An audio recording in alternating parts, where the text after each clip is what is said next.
think everyone's got their microphones off. Can I call the meeting to order, please? Good evening. Welcome, everybody, to this first cabinet meeting of the new administration. Good to see some people in the audience. Welcome to you and those watching at home. Hopefully you get something out of this. By way of introduction, I'm Councillor Shantanu Rajawat. I'm the leader of the council and I chair cabinet. We'll go around in a second and cabinet members will introduce themselves and then we'll launch into the agenda.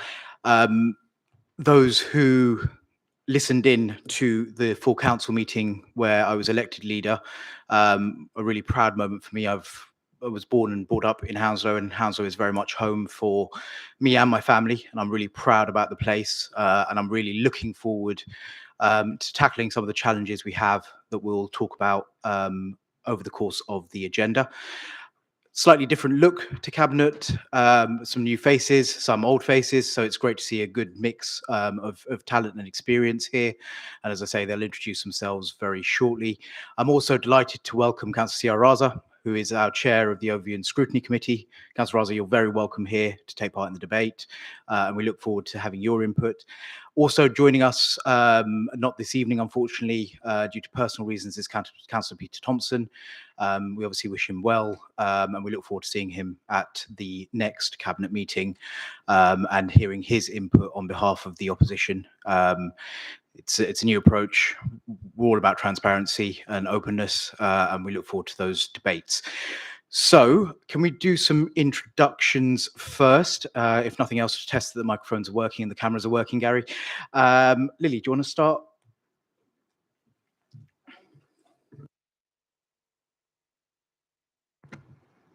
Okay, I've only been here since 2006, so yeah. So, hi everybody. I'm Councillor Lily Bath. I represent the Bedfont ward, and I'm the cabinet member for children, education, and learning. And I am an old face. Well, hopefully, I don't look like an old face, but I'm an old face, if you know what I mean.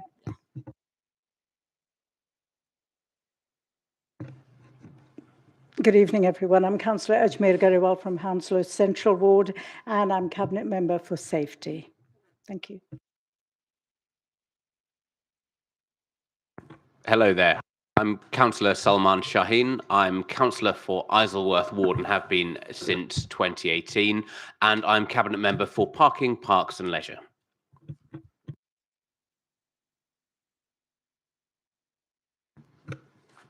Hi, I'm Councillor Shivraj Garewal, and I'm a councillor for Heston Central, and I'm a cabinet member for Communities and Equalities.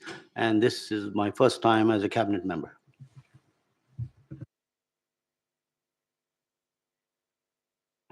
So I'm Councillor Sue Sampson, Cabinet Member for Housing and a Ward Councillor for Isleworth. Good evening all, Councillor Samir Chaudhry, a Ward Member for Hounslow Heath, not Hanworth anymore, and I'm Lead Member for Adult and Health Integration. Thank you. Hello, I'm Councillor Tom Bruce. I'm Cabinet Member for Regeneration and Development. Hi, I'm Guy Lambert. I'm a member for Brentford West, and I'm the lead member for Environment, Highways and Operational Services. Thank you all. I'll spare the officers their introductions. Collective sigh in the room. Just to reference, we do have cabinet assistants supporting cabinet members, some of whom are in the audience this evening. So Councillor Danish Saeed, Councillor Bishnu Gurung, Councillor Karen Smith, and who am I forgetting? Councillor Akhtar Ahmed as well, who will be supporting cabinet members.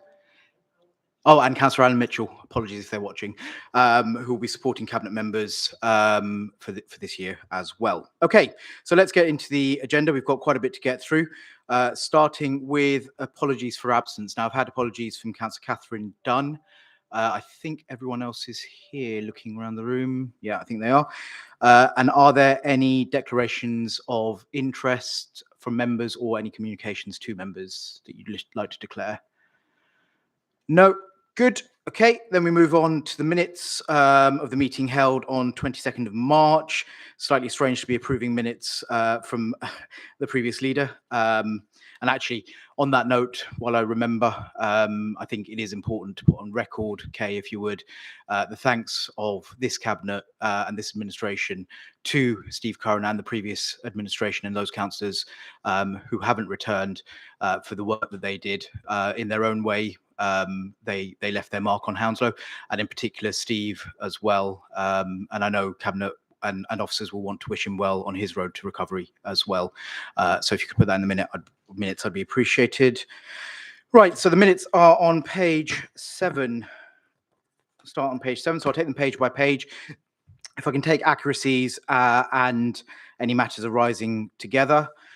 Page 7, Lily. Yeah, thank you. Councillor Rajawat. I just wanted to, on page 7 under Community Solutions, I just wanted to take the opportunity to say that Community Solutions were actually nominated for an award for their excellent outcomes, along with our digital transformation. And I just wanted to mention that because I think that was, I mean, unfortunately they didn't get it, but the point was that we were actually nominated for being able to sort of produce some really good outcomes. So congratulations to them and digital transformation. Yeah, well done. It seems to be a nice theme for us that we were nominated for a number of awards. So clearly on a trajectory for Councillor of the Year again in a few years. No pressure. Okay, anything else on page 7? Page 8, page 9, page 10, page 11, and there's very little on page 12. Okay, I can't see anyone indicating. Can I sign off those minutes? Agreed? Yep. Okay, good. All right, then we move on to the substantive part of the agenda, starting at page 13. That's agenda item 3. That's the corporate plan, the delivery plan, and the financial strategy. Apologies, members. It's a lot of me speaking this evening, so I look forward to hearing from you and not my own voice. So corporate plan and the delivery plan and the financial strategy. Following the election, I think it's fair to say that the Labour Party put up a brilliant manifesto that looked at a number of different themes. The residents of this borough trusted us to deliver on those priorities for residents. And what you see before you is the translation of that manifesto into the corporate plan. And it's such an important document. What I would say is it's a live document. It's something that will change and be adapted over time as circumstances change.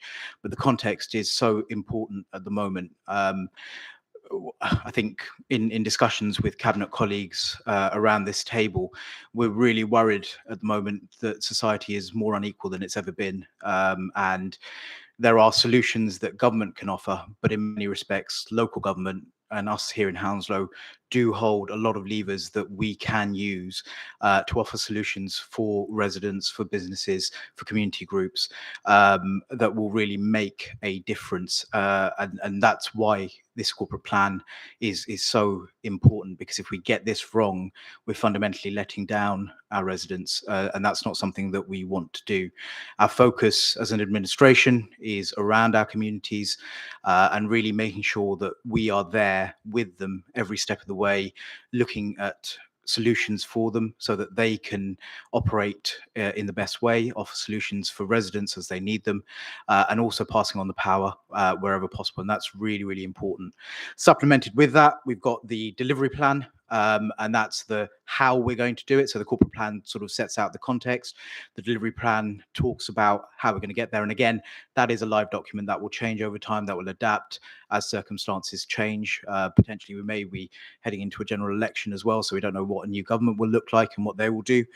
And then the financial strategy, which shows where we are currently, how we're going to pay for some of our aspirations and our plans, but also gives us a sound basis to then further update and manage the finances as we deliver on our plans.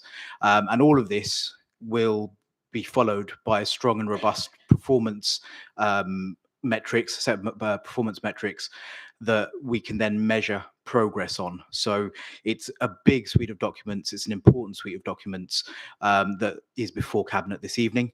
And I'm really proud that we are the administration that will be delivering it. And I'm absolutely certain that we will get it right for our residents. So that's my introduction. I formally move it. Can someone second? Yeah, Lily, thank you very much.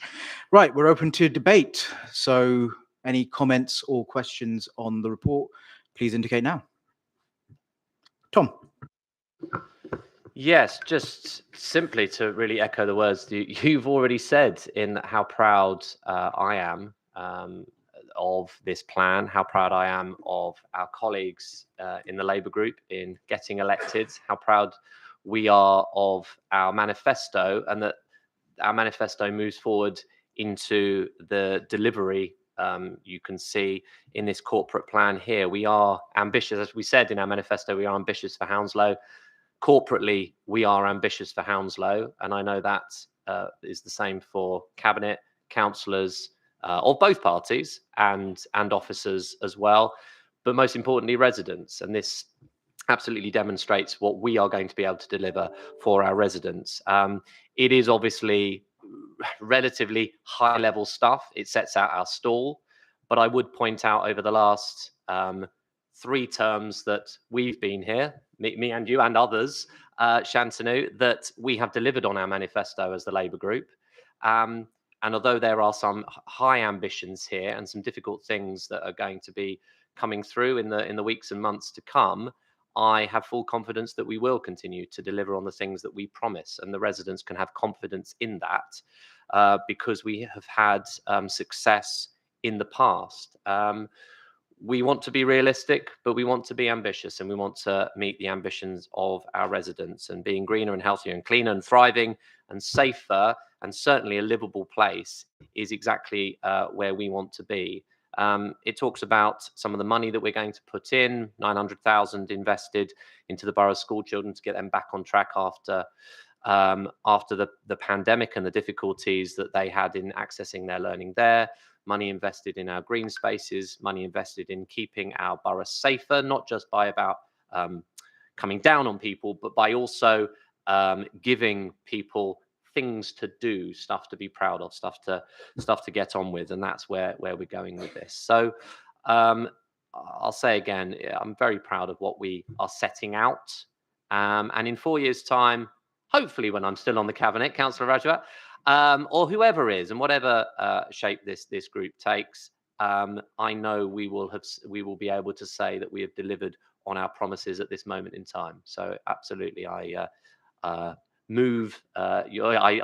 support your moving of this report. Thank you, Tom. Thank you very much. I've got Lily next, then Salman. Lily. Thank you. Yeah, I echo words of Councillor Tom Bruce. A really ambitious plan, and it's good that we've built and learned on everything that has happened over the last few years, particularly in terms of the context of COVID. And it's good to see that, you know, we really refocused our priorities, and we're not going to be. I think what we're trying to say is we're not going to be standing still. We're always going to be looking at how we can improve outcomes for our residents in terms of what's happening. But I just wanted to actually, if you'll allow me, Chair, I just wanted to say a few things about how this fits in terms of the children and young people's agenda, if that's okay, because I think that's really important. I mean, obviously, this is a new portfolio for me, but I want to thank Councillor Tom Bruce for all the hard work that he's done. I think for the last 8 years, you've had the portfolio and you've done a sterling job. I think young people have really suffered during the pandemic, and we've heard from Councillor Tom Bruce in terms of how their education has been impacted, and he's right to say that we will be investing a huge amount of money in terms of making sure that they catch up on their learning. But there's a few other things, and of course that you will be able to see them in the plan, and I will be bringing forward business cases to Cabinet just to show how we're going to deliver them. But a couple of things that I wanted to highlight was that we will be working with our NHS partners to support young people with their mental health and emotional needs, particularly given how they've been affected during the pandemic. And I will be kind of pushing our integrated care partnership to make sure that we're really supporting our children's mental health and emotional well-being. Obviously, we've got our pledge the exciting pledge in terms of supporting young people into training, education, or employment. We know that this is an area where young people have been impacted even more over the COVID. So it's really important that those that between the age of 14 and 25 have a pathway into education and employment or training. And what we want to do is maximise their opportunities, whether that's giving advice and information, or also creating those opportunities for young people. And that will be for all young people, but also a focus on those that particularly need our help. For example, those with special educational needs and disabilities, or looked after children and care leavers who need our extra support. So there's a lot of exciting stuff going on, and obviously we'll be all working in collaboration. I'll be working with Councillor Ajmer Garawal in terms of her safety agenda and making sure that young people are safe as well, because those are some challenging issues. But I will be bringing further information to Cabinet, but I just think it's important to highlight that.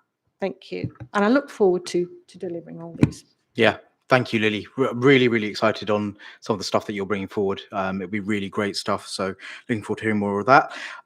Simon. Thank you very much, Leader. I absolutely support this plan and the document in front of us. I am, of course, new on Cabinet, but I was very pleased to work with yourself and Guy and other Cabinet members on the manifesto that fed into this. And it's important to remember that that manifesto was based on a vast consultation exercise that we carried out across the borough with every household, and that the residents' feedback fed back into this manifesto and into this corporate plan. And I think that's very important to bear in mind, especially for this listening council that we all want to preside over. And just to talk about a few points from this, as others have picked up on others. But I was very interested personally to read in the Evening Standard the other day. They've just launched a campaign on this. That there are only 10,000 EV charge points in all of London. And if you look at this document, it's ambitious for Hounslow, it's ambitious for London, it's ambitious for the country, because in just 4 years, one borough wants to create a fifth of the capacity that we have existing in terms of electric vehicle charge points in London. We're going to create that by rolling out 2,000 EV charge points. That's colossal. And what we're doing here, I mean, some people will say, well, what's the point of rolling out EV charge points? Aren't electric cars too expensive? Well, what we're doing is we're providing the infrastructure to radically increase the uptake of electric vehicles, which will ultimately make them more affordable for all. And I paraphrase Field of Dreams here: if we build it, they will come. And if you take that project alongside the 50% reduction in carbon we want to implement in the next 4 years, 20,000 new trees that we want to plant, and 5 million that we're putting into our parks, what you're seeing here is nothing short of a green revolution. And that green revolution is going to see us build a borough that's 45% green. And we'll be doing that in close consultation with the friends groups who are so important to our borough, so important, their knowledge and their passion and their expertise in our green spaces. And finally, I want to say that our allotment strategy is in full implementation. And I want to go beyond that. And there's a great building block here to go beyond that into significantly increasing allotment provision in the borough, and to give everyone the opportunity to grow their own food and help Hounslow's kids understand nature, understand where food came from, and understand the importance of healthy living. So I'm hugely enthusiastic about this document, and hugely enthusiastic about its implications for our green spaces and the environment. Yeah, a point I absolutely echo. Great, thank you, Simon. Guy, please. Thank you, Leader. Yeah, well, it's good to follow Salman, because I was going to mention the development of the manifesto, it's very important that we've managed to get some continuity of the good things that we did in the last administration, and for me in particular, because I'm carrying on doing more or less the same role, you realise. I was sitting there a few months ago thinking we haven't achieved much and there's so much more to do. And then you look back on it and I realised that when I started in this job, our recycling rate was under 30%. It was 37% the last time we looked. And last year we had the biggest, the best increase of any borough in London in the recycling rate. So I'm very proud of that. But there's so much more to do. We're looking to get to 50%. We're 50% already curbside. Well, we want that to get better. We're far from that in flats, but we've made loads of progress in flats. In terms of our roads and pavements, for I think 3 years now, they've been assessed as the best in London independently. We're hoping for a 4th year. That should be coming up this month. Despite that, we've invested about £4 million in the last administration, improving the roads that had little potholes, shallow potholes in them, they don't count as potholes, but they upset people. So we put £4 million into improving, I think it was about 90 roads across the borough. And this time we've got £2 million set aside for pavements, because again, our pavements are a very good standard. We don't really have trip hazards. If we do, we have a good rectification system, but some of them look a bit tatty and people don't like them. So we're going to invest in improving pavements as well. Finally, just to talk about our companies, we've got several council-owned companies. They're all doing a good job. They're all stable. They're all delivering very good service to the council, and unlike some local authority companies, they're not full of risk. They're full of opportunity though, and we'll be building on that over the next 4 years. So I'm delighted with the corporate plan. We've got plenty to get our teeth in. It's really ambitious, and it's really achievable, and we're going to achieve it. Thank you. Thank you, Guy. Ajma, please. Thank you, Leader. I have to say I'm excited about the corporate plan, as everyone else is here, because we're going to move forward with this and deliver as much as we possibly can. Keeping the safety of our residents in mind is paramount. Crime levels, yeah, though there have been some serious incidents in the borough, on the whole, we know Hounslow is a safe place, and we have lower than the London average rates of crime levels, but we can't be complacent, and we certainly won't be. So we'll be on top of things. Antisocial behavior, yes. The review of enforcement is looking at how we tackle ASB and will identify how to further improve our response. We hope to have implemented the review by the autumn, and we'll bring it to you then. Residents' perception of safety is different in different places of the borough, so we're on top of that. And to support the Safer Community Strategy 2021 to 2024, the community safety team are regularly speaking to communities about feelings of safety. For example, as part of the pilot on the Ivy Bridge estate, residents are asked about community safety issues and their ideas for solutions. And that's happening in 4 different areas of the borough, and we're bringing them all together. I personally visited the Ivy Bridge and Clayponds estate during the community events, and the response from the residents is very good. Tackling violence against women and girls, we know how important it is to improve safety for women and girls, especially after the number of tragic and distressing incidents across London. In Hounslow, we've had a Pacific plan since 2014, which we review regularly, and we'll be bringing the latest review to Cabinet in the autumn. Support, of course, for domestic violence victims. We provide a wide range of services for victims and their children, and also perpetrators, offering specialized counseling provided by local voluntary sector organizations. And we will stay on top of this because it is so important. Early intervention, young people in serious crime. We're working on this through initiatives ranging from sporting clubs, mentoring and volunteering opportunities, and are working with partnerships with community safety, with, like Lily said, children's social care, police, to implement a new area-based model to tackle serious crimes. And though this isn't in the corporate plan, regularity services, I just want to say that while the corporate plan is focusing on the big ambition for the council and our borough, we should recognise the everyday excellence being delivered by services to our residents and businesses, such as food safety and trading standards. Thank you. Thank you, Andrew. Mustn't be forgotten. Yeah, absolutely right. Okay, Councillor Raza first. Welcome. Firstly, thank you, Leader, for having me here, and thank you all, Cabinet Councillors. The corporate plan, absolutely very, very optimistic about the plan. I think it's the right level, the right direction that Hounslow does need to take for our residents. Absolutely 100% supportive.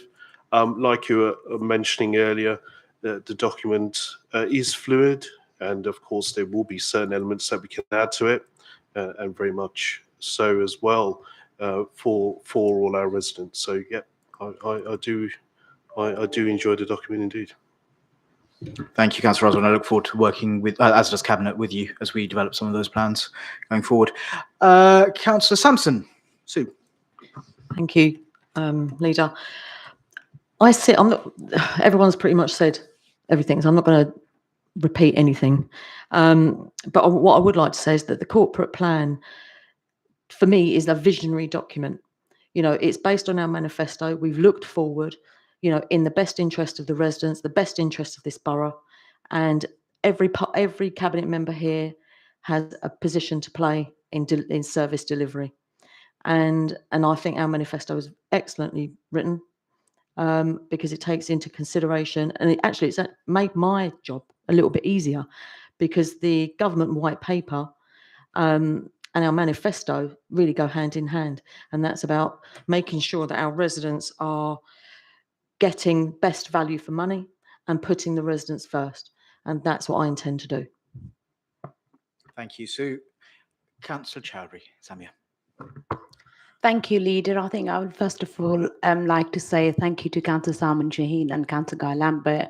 Months back, we started off the work with manifesto, and the meetings were not easy when we were thinking with Councillor Steve Kern what we've delivered and we haven't. But when we came towards the end of it, we realised we have delivered a lot for Hounslow, for Hounslow's residents, and what we've added in, and we wanted to deliver for the next 4 years. It's not easy. It hasn't been easy previously as well, but I'm sure that working together with all of you, we will be definitely doing the best for our Hounslow residents.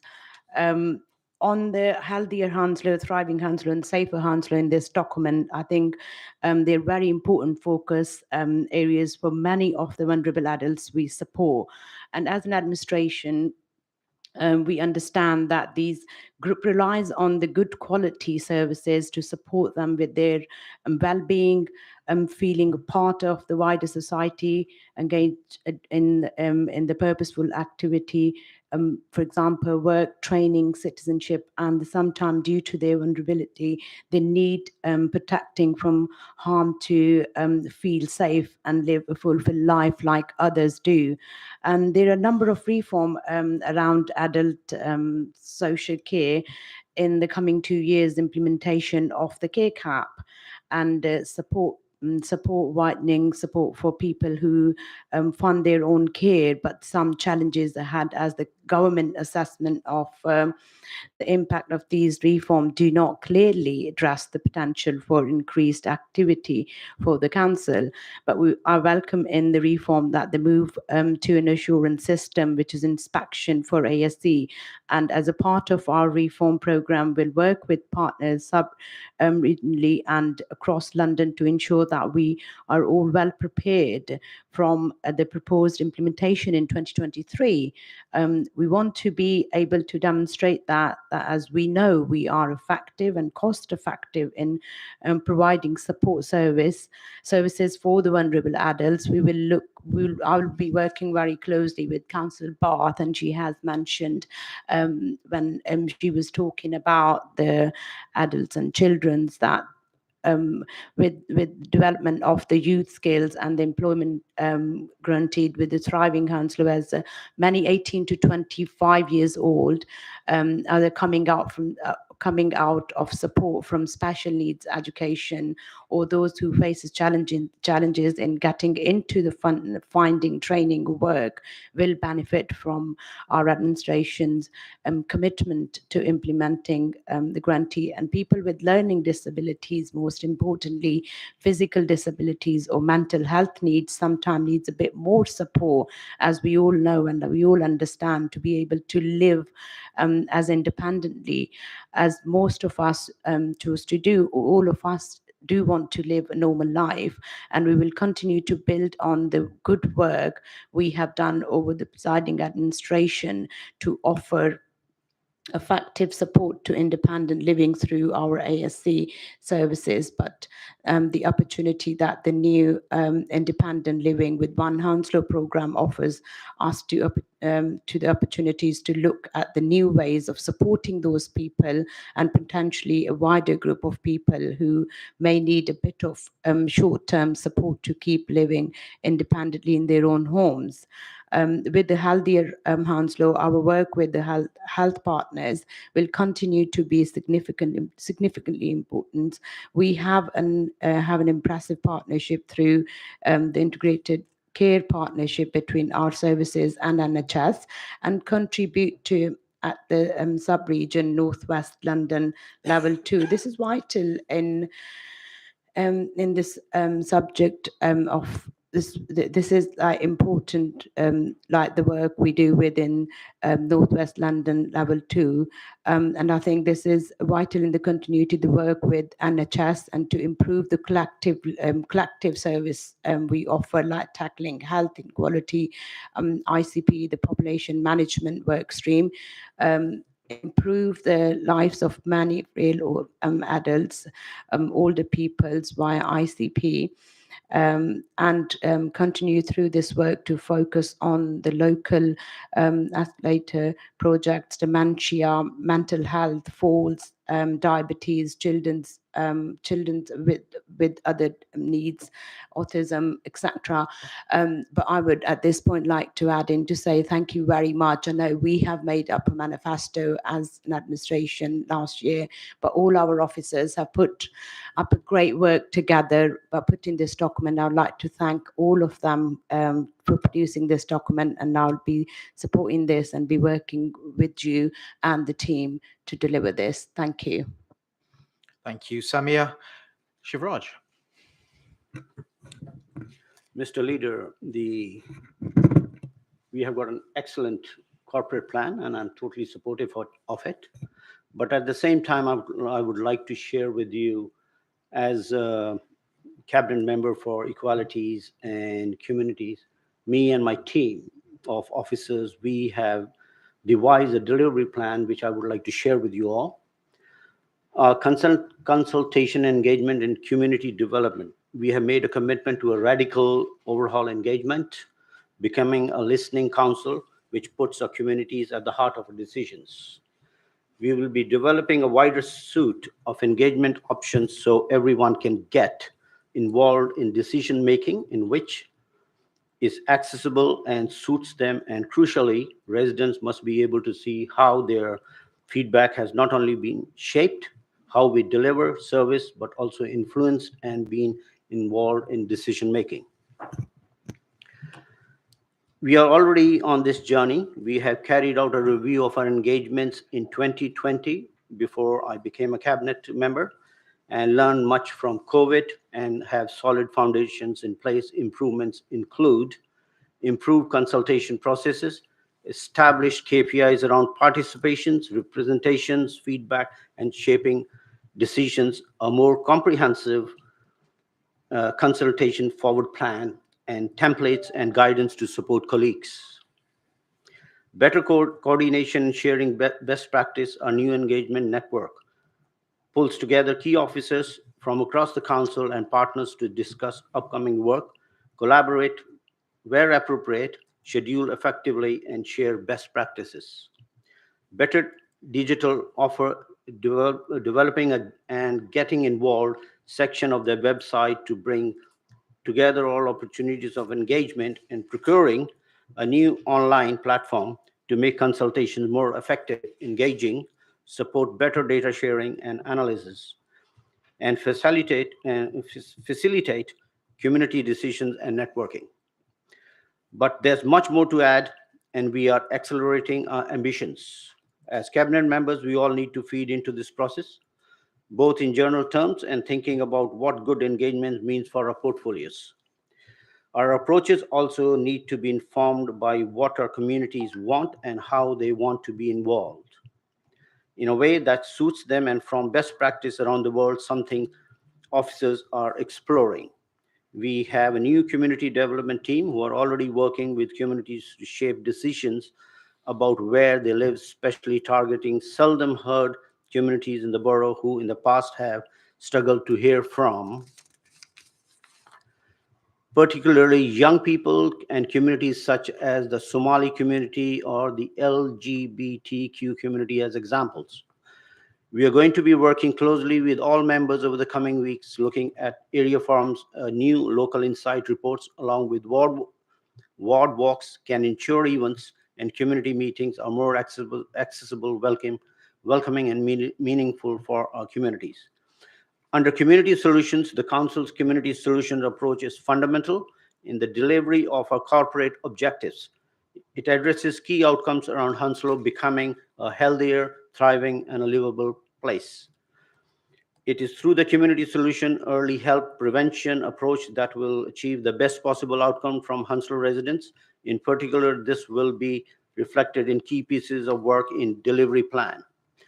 Community solution is underpinned by a suite of activities and offers with voluntary community groups and other partners helping people lead healthy, independent lives. Example, work with Age UK on befriending CAB and Crosslight, who offer financial advice.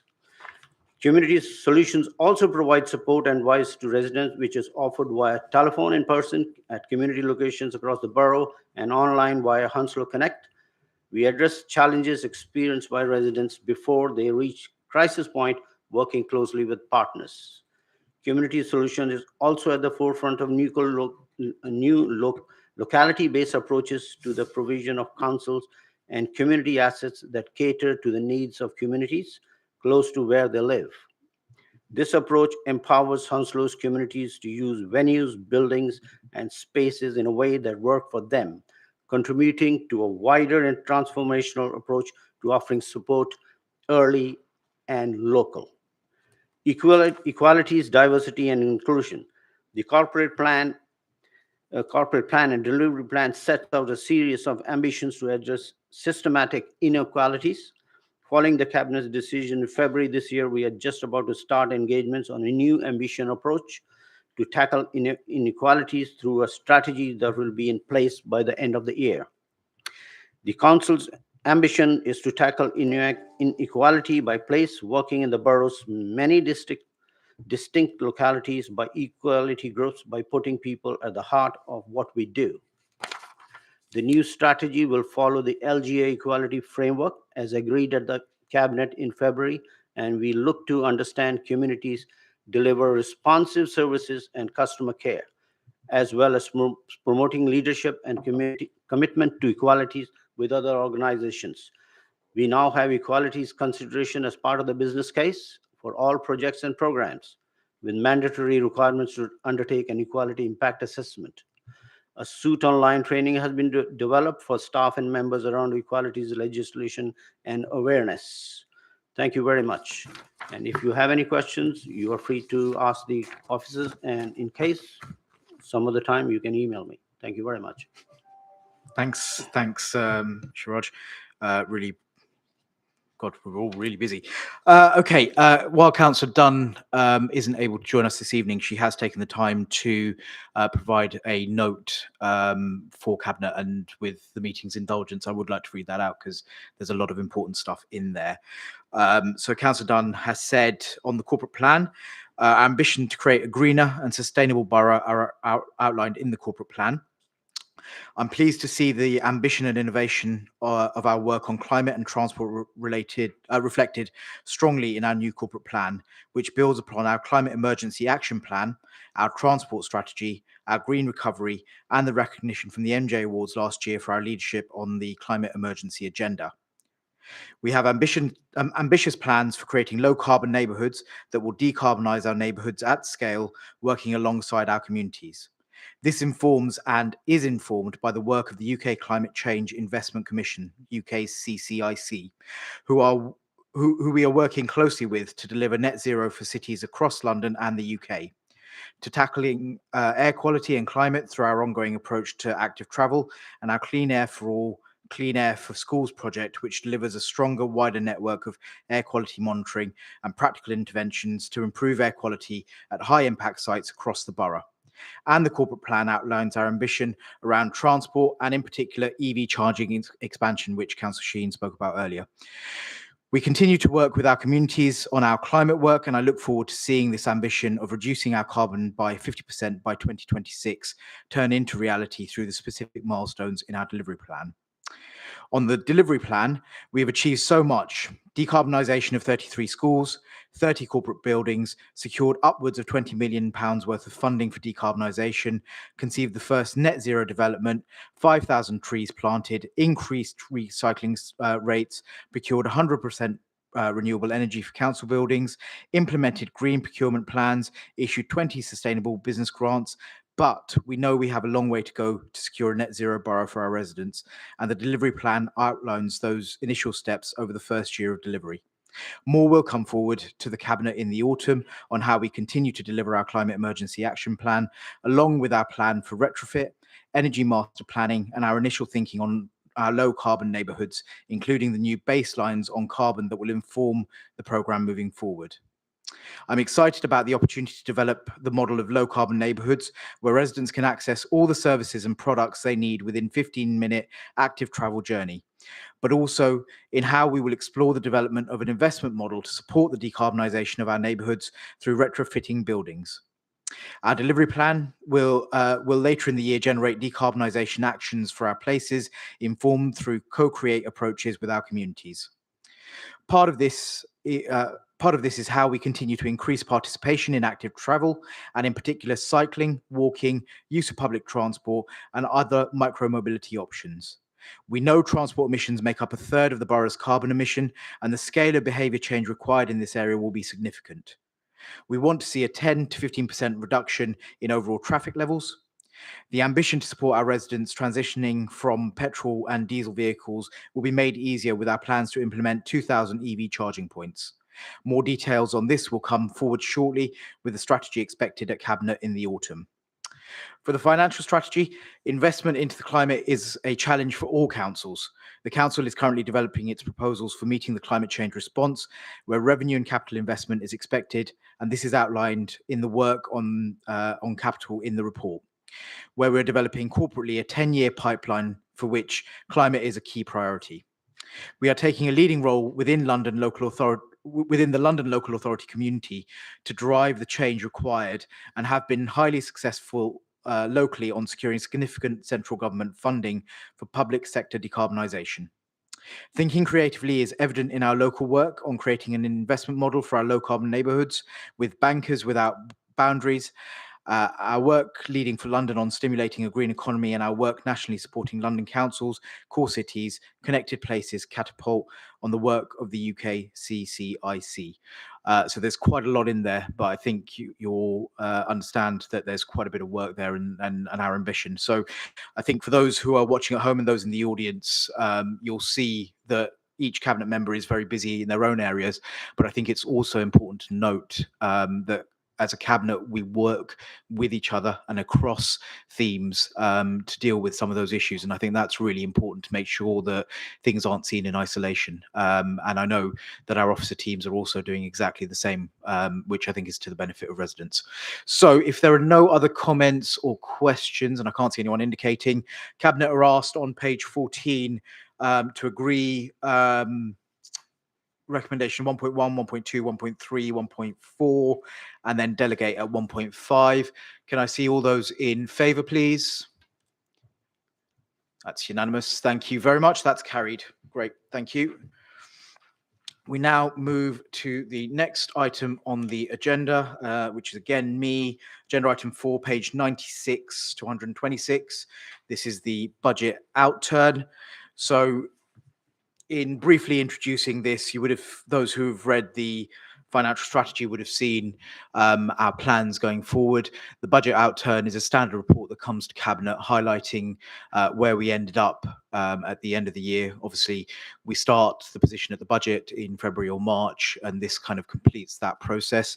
There's a lot of information in here, including how well we are managing the finances. And I'm not blowing my own horn here, but as a council, I think we do really well in understanding where pressure exists, why it exists, and how we can mitigate against it, whilst giving us ourselves enough headroom to innovate and do some of the stuff that's been described in the last agenda item. That rigour needs to continue throughout this administration. There is a modest underspend there, but I'm not concentrating on that. I'm concentrating on the areas where we're really delivering for our residents and how we do that going forward. So with that, I move the budget outturn report. Can I have someone seconding it, please? Yeah, I'll take Sammy this time if that's all right. That's been seconded. Any comments or questions in debate? Colleagues, Tom. I suppose someone should say something else. I'm only going to repeat basically what you've said. Is we are in a very good position, and I think that is down to officers and the previous cabinet. So we can blow our own trumpet slightly there. But no, there is a lot of hard work that goes on behind the scenes, and we are eternally grateful. I certainly am, as a councillor, to officers and finance officers in this borough who do a sterling job to ensure that we remain financially viable and we can do all the things that we said we were going to do in the first item of this agenda tonight, because without that, we can't do any of those things at all to anywhere near the level that we would like to do. So this is, this demonstrates prudence, but it demonstrates ambition as well. It demonstrates we're clear about what we are doing with our money, but also what we need to do with our money and where we need to get better, because there are areas that we need to tighten up and make sure we do things in the best way for our residents. So thank you, lead member, and thank you, officers. Thank you. Anyone else? Lily? Yeah, I was going to mention, we haven't actually touched on this tonight, but I think it's quite important to mention, absolutely support the report and thank you everybody for their hard work. But we are going to be facing some really challenging times coming up with the cost of living crisis. We've already had a lot of families who were struggling before, and I can't even imagine what it's going to be like going forward. So and I'm really pleased to say that a lot of the programs and a lot of our objectives within the plan, hopefully, will support our families. But I think it's going to be really important not to lose sight of that moving forward, because we've no idea how it's going to affect people in terms of paying rent, bills, benefits, trying to hold on to jobs. So I think we're always going to be operating in a really difficult time. And I think it's important to remember that. But as far as the report is, happy to. It's been seconded, hasn't it? Yeah. Thank you, Lily. Anyone else? No, I can't see any other takers. The point you make, Lily, is a really important point. That the cost of living crisis is absolutely something that we need to use all the tools in our arsenal to deal with wherever we can. It's a real concern for me that whilst job numbers may look okay, as the government say, in Hounslow that's still a low wage economy, and that's a bit of a worry. So a lot of the interventions we put in during the pandemic will really come to fruit here, but we need to continue innovating. So you're absolutely right to make that point. Okay, I can't see anyone else indicating. So the recommendations on page 96 and 97, A to H are to note, and I and J are to approve. All those in favour? That's unanimous. Thank you very much. Okay, we then move on to page 127, the Treasury Management Annual Report. So this is a report that comes to Cabinet annually, as it suggests, and this talks to our investments and how we're managing the money in real terms in terms of our Treasury management function. I always forget to do this when I was lead member, so I'm going to do it now before I forget. I think the team in Treasury Management do a fantastic job, very quietly, just get on with it in the background. And thanks to that, we can realise our capital ambitions, and the team have the money available to be able to deliver on some of our priorities. So it's a really important area of work. Whilst this is a technical document, there's a lot that sits behind it, and I'm really proud of the work we do on that.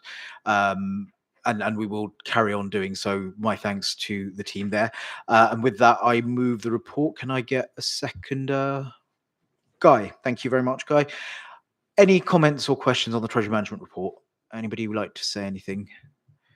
No, doing such a good job. Nothing needs to be said.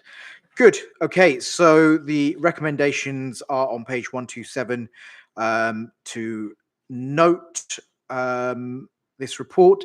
All those in favour? That's unanimous. Thank you very much. Right. So I've not had any referrals from any other council committees. And similarly, I've not had any urgent business. The date of the next meeting is Tuesday, the 6th of September, at 7 o'clock. Thank you, Cabinet. Thank you, officers. And thank you, the audience and those watching at home. Have a very good evening. Cabinet, 10-minute break, and then we'll start our second meeting. Okay. Thank you, all. Good night.